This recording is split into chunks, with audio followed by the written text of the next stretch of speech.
The rain outside painted the city streets with silver reflections, blurring car lights into trembling streams of gold and red. Inside a quiet café, tucked into the corner near the window, sat a man in his early 40s. His name was Daniel Pierce, a name most people in the city knew. He was the CEO of a global tech company, a man whose wealth had been splashed across magazines. In business journals, it's often paired with headlines that described him as brilliant, ruthless, or untouchable. But tonight, on his birthday, Daniel sat utterly alone. Before him, a single slice of chocolate cake rested on a small plate. A single candle flickered on top, its flame wavering against the soft hum of the espresso machine. He hadn't even lit it. Birthdays had long ago lost their meaning for him. What use was a celebration when there was no one to share it with? His parents had passed years ago. His younger brother, estranged, after a bitter argument over inheritance, no longer spoke to him. And his ex-wife, well, that relationship had crumbled under the weight of boardroom meetings and 18-hour workdays. Money had bought him everything except companionship. As Daniel stirred his untouched coffee, he noticed the door swing open.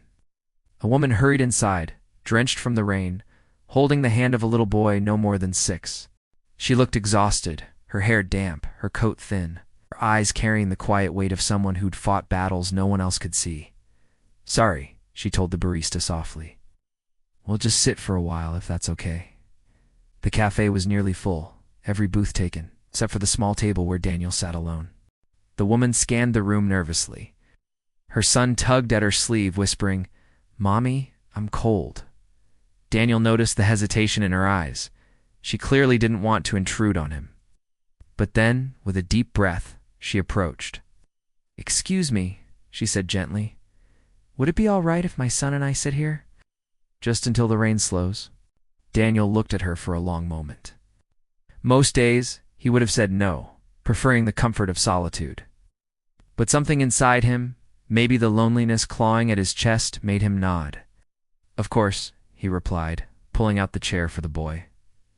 The child smiled shyly. "Thank you, mister." They sat.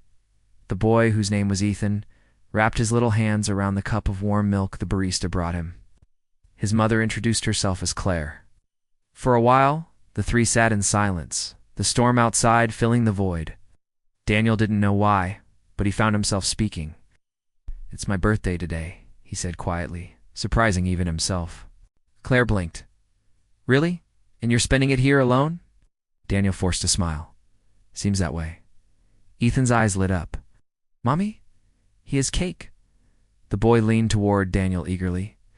"Can I help you blow out the candle?" Daniel chuckled, something he hadn't done in months.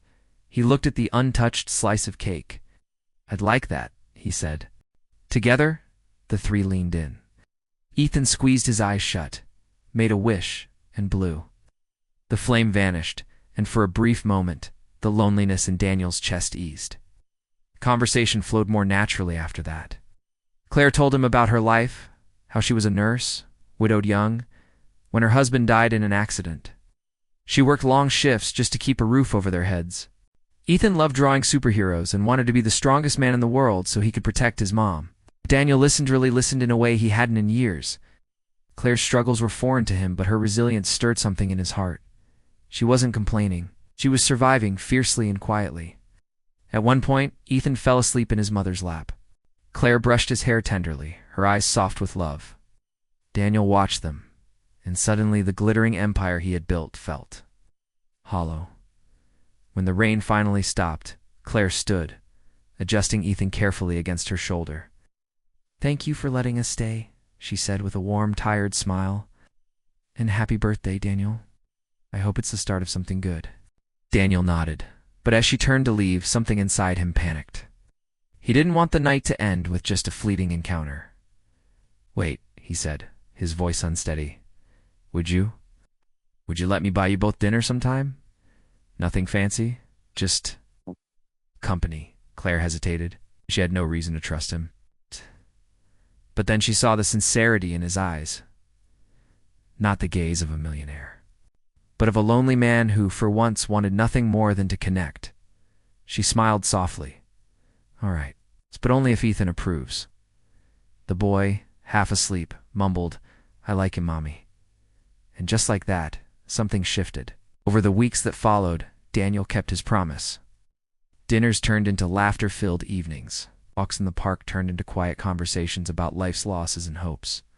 Ethan began to look at Daniel like a father figure, and Daniel, once a man with nothing but money, found himself caring in ways he thought he had long forgotten how to. He didn't try to buy their love. Instead, he gave something rarer: his time, his patience, his heart. And one day, on another rainy evening, Claire told him, "You know, you could have spent that birthday in a room full of people, in a mansion filled with lights. But you didn't. You sat in a café, alone. Oh. Maybe fate knew you were waiting for us." Daniel smiled, holding her hand across the table. "Best birthday gift I ever received. Message of the story. True wealth isn't measured by the size of your bank account, but by the people who sit across from you in life, the ones who make even a rainy night feel warm."